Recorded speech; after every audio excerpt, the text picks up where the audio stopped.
ഒരു കുട്ടിയെ കയ്യും കാലും കെട്ടിയിട്ട് വായയിലും ശരീരമാസകലവും ലോഷൻ തേച്ച് ടോയ്ലറ്റ് കഴുകുന്ന മാരകമായ രാസവസ്തുക്കളൊക്കെ അടങ്ങിയ സാധനം വായയിലേക്കൊക്കെ ഒഴിച്ചുകൊടുത്ത്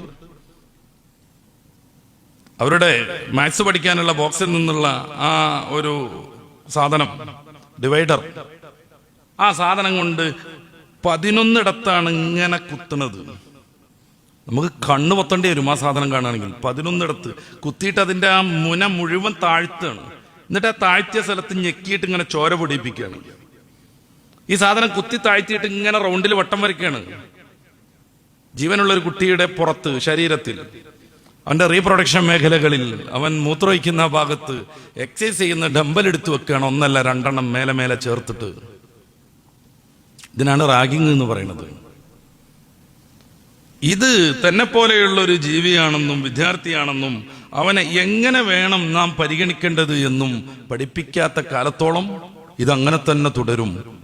ഈ ലോകത്തോടുകൂടെ ജീവിതം തീർന്നു എന്ന് വിശ്വസിക്കുമ്പോൾ ധൈര്യത്തോടെ എങ്ങനെയൊക്കെ ചെയ്യാനും പറ്റും. പിന്നെ അധ്യാപകന്മാര് കുറേ സാധു മനുഷ്യന്മാരുണ്ട്.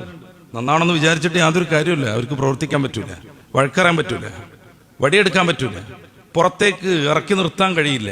ക്ലാസ്സിൽ എഴുന്നേൽപ്പിച്ച് നിർത്തുന്നത് പോയിട്ട് മുഖത്തേക്ക് രൂക്ഷമായി 10-11 സെക്കൻഡ് നോക്കിയാൽ പോലും പോക്സോ അനുസരിച്ച് അധ്യാപകൻ അറസ്റ്റിലായി പോകും. ഈ നിയമങ്ങളും സംവിധാനങ്ങളും എല്ലാം വിദ്യാർത്ഥികളെ കുരങ്ങിന്റെ കയ്യിൽ പൂമാല കൊടുത്തതുപോലെയാക്കി തീർക്കണം.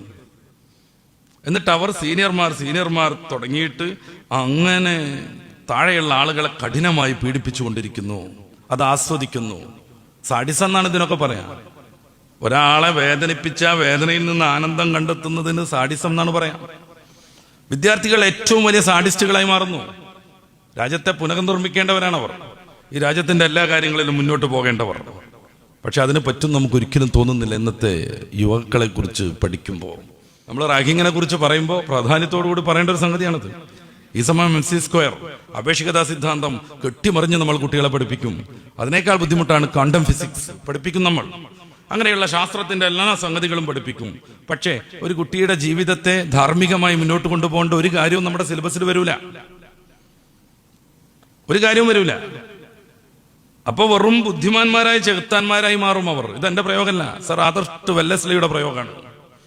ഒരു കുട്ടിക്ക് ഭൗതിക വിദ്യാഭ്യാസം മാത്രം നൽകി, മതവിദ്യ നൽകിയില്ല, ധാർമ്മിക വിദ്യാഭ്യാസം നൽകിയ ഇല്ല, മോറലായ ഒരു സംഗതിയും പഠിപ്പിച്ചില്ല. എന്നാൽ നല്ല ബുദ്ധിയുള്ള ആളായിരിക്കും, പക്ഷെ ചെകുത്താനാകും.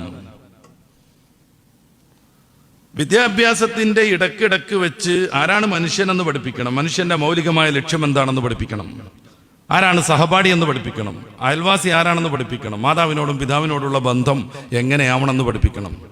മാതാവും പിതാവും 4 തലമുറയോട് പോയിട്ടുണ്ടെങ്കിൽ, അല്ലെങ്കിൽ കുറച്ച് അങ്ങോട്ട് എത്തിയിട്ടുണ്ടെങ്കിൽ, ഏതോ ഒരു മുതുമുത്തച്ഛൻ കുരങ്ങനായിരുന്നു എന്ന് പറയുന്ന ആളുകൾക്ക് ഇതൊന്നും പഠിപ്പിക്കാൻ വല്ലാതെ പറ്റൂല.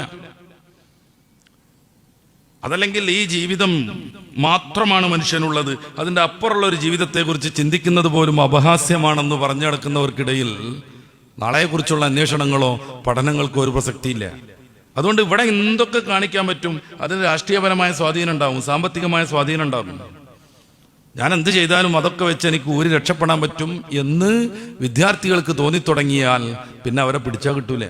അപ്പോ പഠിച്ച വിദ്യ കൊണ്ട് അമല് ചെയ്യണമെന്നുണ്ടെങ്കിൽ അത് ധാർമ്മികമായ കുറച്ച് കാര്യങ്ങൾ കൂടി പഠിപ്പിക്കണം. ഇതില്ലാതെ വളരുക. ആരാണ് അമ്മയെന്നറിയില്ല, ആരാ പെങ്ങളെന്നറിയില്ല. അതിന്റെ പുറമെ ഇത്തരം സംഗതികൾക്കൊന്നും ഒരു പ്രസക്തി ഇല്ലാന്നും, മതാണ് വ്യഭിചാരത്തെ നിരോധിക്കുന്നത്, വ്യഭിചാരം എന്ന് പറഞ്ഞാൽ നൈസർഗികമായൊരു പരിപാടി മാത്രമാണെന്നും, ആർക്കും അങ്ങോട്ടും ഇങ്ങോട്ടും സമ്മതം ഉണ്ടെങ്കിൽ ഇതൊക്കെ ആകാമെന്നും പഠിപ്പിക്കുക മാത്രമല്ല, അതിനെതിരെ നിൽക്കുന്ന ആളുകളെ ബത്സിക്കുക. പ്രത്യേകിച്ച് ക്യാമ്പസുകളിലൊക്കെ മതത്തോട് വലിയ താല്പര്യമുള്ള ആളുകൾക്കൊന്നും വല്ലാതെ പിടിച്ചിക്കാൻ പറ്റൂല. ബാക്കിയുള്ള ആളുകളെല്ലാം കൂടെ ചേർന്നിട്ട് അതാണ് ശരിയാക്കും. ഇന്ന രാഷ്ട്രീയക്കാരനൊന്നുമില്ല. ഒട്ടുമിക്ക ന്യൂജൻ രാഷ്ട്രീയക്കാർക്കൊക്കെ ഈ ഒരു ആദർശമാണുള്ളത്. ചില യുവതുർക്കികളൊക്കെ ഉണ്ട് ചില രാഷ്ട്രീയ പാർട്ടികളിൽ. എല്ലാവരും ദൈവനിഷേധികളാണ്. എന്തുകൊണ്ടാണ് അവർ ദൈവനിഷേധം നടത്തുന്നത്? അത് മറ്റൊരു ചർച്ചയാണ്. ദൈവവിശ്വാസം അത്ര മോശമാണോ? അല്ല, ചരിത്രത്തിന്റെ തുടക്കം മുതൽ ഇതുവരെ നിലനിന്ന ഒരു മഹാസംഭവമാണത്. പിന്നെ എന്തിനാ അവരെല്ലാവരും കൂടെ ഇതിനെതിരെ പ്രവർത്തിക്കുന്നത്? ഇങ്ങനെ റാഗ് ചെയ്യാന്